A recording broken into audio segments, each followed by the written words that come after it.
हम पढ़ रहे हैं क्लास 8th का कंप्यूटर, जिसमें हम आज पहला चैप्टर पढ़ेंगे जिसका नाम है कंप्यूटर का योग। ठीक है बच्चों, तो इसमें अध्याय के मुख्य बिंदु देखते हैं।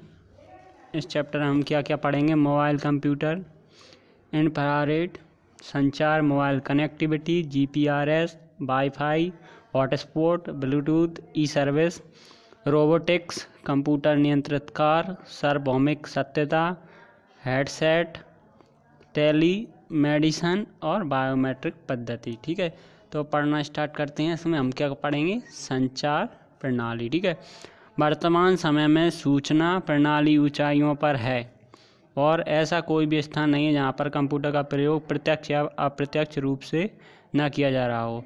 इसका मतलब क्या हुआ कि जो सूचना प्रणाली है वो क्या है, वर्तमान समय में बहुत ऊंचे स्थान पर है, क्योंकि ऐसा कोई भी स्थान नहीं है जहाँ पे कंप्यूटर का इस्तेमाल नहीं हो रहा, कोई सा भी स्थान नहीं है। ठीक है, इंटरनेट ने संचार को आधुनिक प्रणाली के माध्यम से सस्ता और तीव्र बना दिया है। इंटरनेट ने क्या किया है, जो आधुनिक प्रणाली है उसको क्या कर दिया, सस्ता और तीव्र बना दिया। तीव्र कैसे, कोई भी काम इंटरनेट के माध्यम से, देखो पहले जब नेट का यूज नहीं होता था तो क्या करते थे, यदि कोई संदेश भेजना होता था तो हमको क्या पत्र लिखना पड़ता था। ठीक है, और उसको पहुंचने में बहुत समय लग जाता था। लेकिन आज क्या होता है, हम मेल या टेक्स्ट मैसेज के द्वारा क्या कर सकते हैं, तुरंत उसको भेज सकते हैं।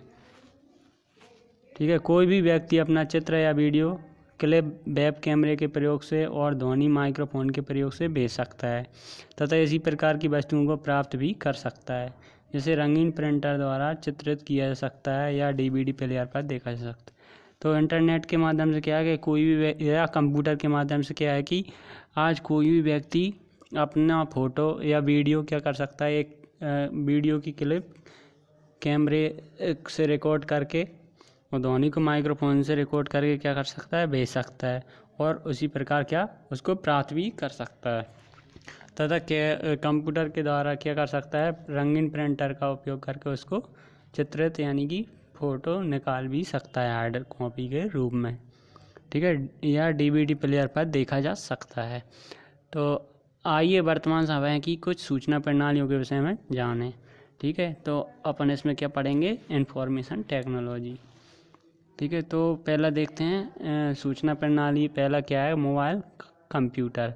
आज मोबाइल फ़ोन का सामान्य रूप से प्रयोग किया जाता है। जैसा कि हम सबको पता है, मोबाइल आज हर किसी व्यक्ति के पास होता है।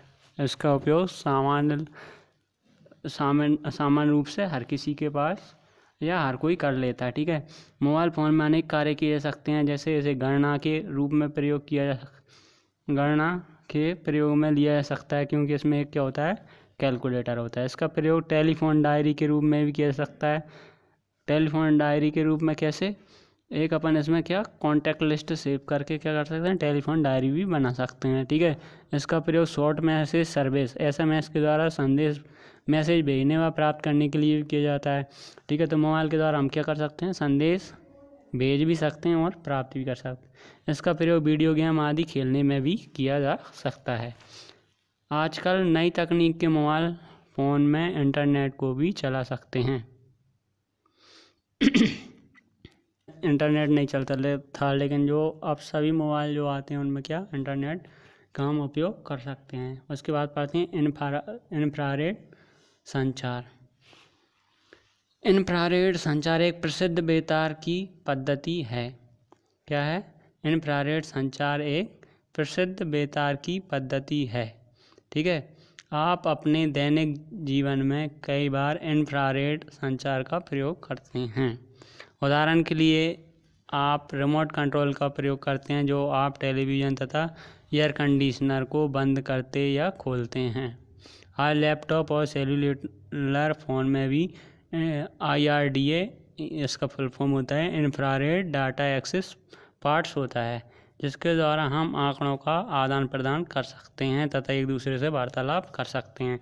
तो इंफ्रारेड क्या होता है, जैसा कि आप जब रिमोट का इस्तेमाल करके क्या करते हैं, टीवी को बंद करते हैं या एसी को बंद चालू करते हैं, या आपने देखा होगा कुछ कंप्यूटर्स में आप वायरलेस क्या आते हैं, माउस वगैरह भी आते हैं, कीबोर्ड भी आते हैं, तो वो किस पद्धति पर कार्य करते हैं, IRDA पे। यानी कि उनमें क्या होती हैं, परावैंगनी किरणें या इंफ्रारेड किरणें होती हैं, जिसके द्वारा वो वर्क करते हैं, ठीक है, काम करते हैं। ठीक है, आगे देखते हैं क्या पढ़ें। यदि आपके कंप्यूटर में IRDA पद्धति नहीं तो आप IRDA एडाप्टर को खरीद सकते हैं।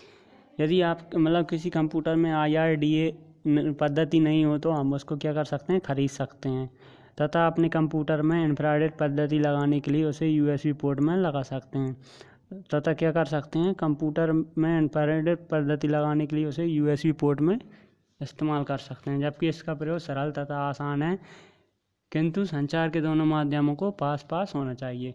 इसके लिए इंफ्रारेड पद्धति का यूज करने के लिए एक क्या शर्त है कि जो यहाँ पे इसका यूज किया जा रहा हो वो दोनों क्या होना चाहिए, दोनों पार्ट्स पास में होना चाहिए। जैसे कि आप टीवी के रिमोट को एक लिमिट एरिया तक ही क्या कैच कर सकते हैं, उससे ज़्यादा दूर होने पर वो कैच नहीं करता। उसके बाद देखते हैं मोबाइल कनेक्टिविटी। पहले मोबाइल फ़ोन का प्रयोग केवल बातें करने के लिए किया जाता था, परंतु वर्तमान समय में बातें करने से कहीं अधिक इसका प्रयोग MP3 म्यूजिक सुनने के लिए, नेट उपयोग करने के लिए, ईमेल भेजने व प्राप्त करने के लिए, डिजिटल चित्र लेने के लिए, वीडियो रिकॉर्ड करने के लिए, मोबाइल कॉन्फ्रेंसिंग, PC द्वारा संचार करने आदि में किया जाता है।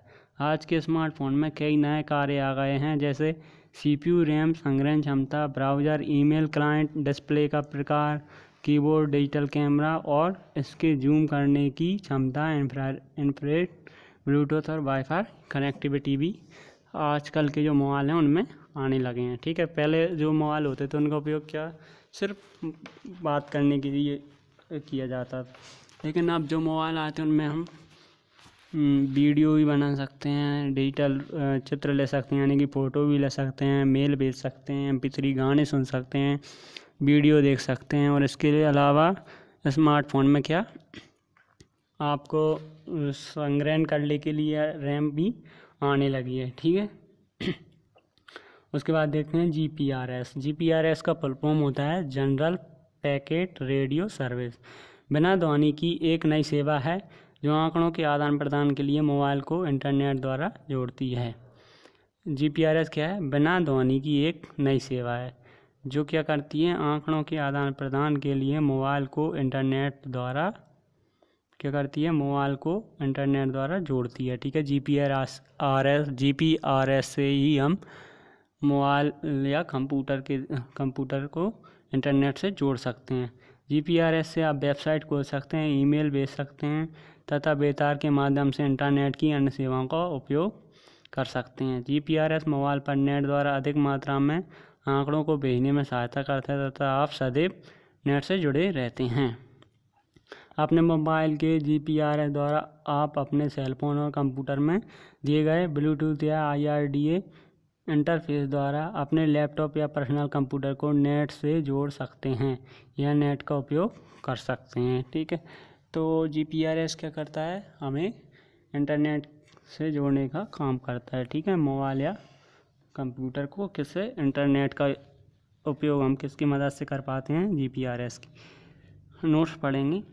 GPRS का उपयोग करने के लिए आपके पास GPRS वाला फ़ोन होना चाहिए तथा उस पर सर्विस देने वाले के द्वारा सर्विस प्रारंभ होनी चाहिए। आपको इंटरनेट का उपयोग करने के लिए अपने सर्विस देने वाले को मासिक किराया देना पड़ता है। ठीक है, तो GPRS का उपयोग करने के लिए या नेट का उपयोग करने के लिए अपन को क्या, नेट वाला मोबाइल या GPRS वाला क्या होना चाहिए, मोबाइल होना चाहिए। ठीक है, और उसके जो अपन नेट का यूज करते हैं उसके लिए अपन को क्या चार्ज देना पड़ता है, रिचार्ज कराना पड़ता है ना, मासिक किराया देना पड़ता है। उसके बाद देखते हैं वाईफाई। तो जैसा कि हम सब जानते हैं वाईफाई क्या होता है, वाईफाई के द्वारा हम किसी से जुड़ सकते हैं, मतलब नेट का यूज करने में। तो वाईफाई क्या है, वाईफाई का फुल फॉर्म होता है वायरलेस फिडेलिटी। तेज गति से बेतार द्वारा कार्य करने की एक प्रक्रिया क्या है? वाईफाई है। तेज गति से बेतार द्वारा कार्य करने की प्रक्रिया। यह वाईफाई युक्त यंत्रों को रेडियो तरंगों द्वारा एक दूसरे से जोड़ने की प्रक्रिया है। क्या है वाईफाई? यह दोनों वाईफाई युक्त यंत्रों को क्या करती है? रेडियो तरंगों के माध्यम से क्या करती है? एक दूसरे से जोड़ने की प्रक्रिया है वाईफाई। वाईफाई क्या है? वाईफाई युक्त यंत्रों को रेडियो तरंगों द्वारा एक दूसरे से जोड़ने की प्रक्रिया है। इसके द्वारा लैन या इंटरनेट को जोड़ा जाता है। इसके द्वारा क्या? लैन या इंटरनेट को जोड़ा जाता है। केवल इतना ध्यान रखना होता है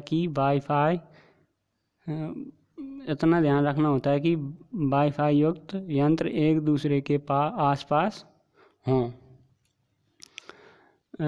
वाईफाई का उपयोग करने के लिए क्या करता है? लैन का उपयोग किया। लैन से हम इंटरनेट को जोड़ा जाता है और इसके लिए ध्यान रखना पड़ता है कि वाईफाई युक्त यंत्रों को क्या एक दूसरे के पास रखना पड़ता है। एक वाईफाई युक्त फ़ोन पर हम अत्यधिक तेज़ गति से नेट का उपयोग कर सकते हैं और बड़ी फाइलों को डाउनलोड कर सकते हैं।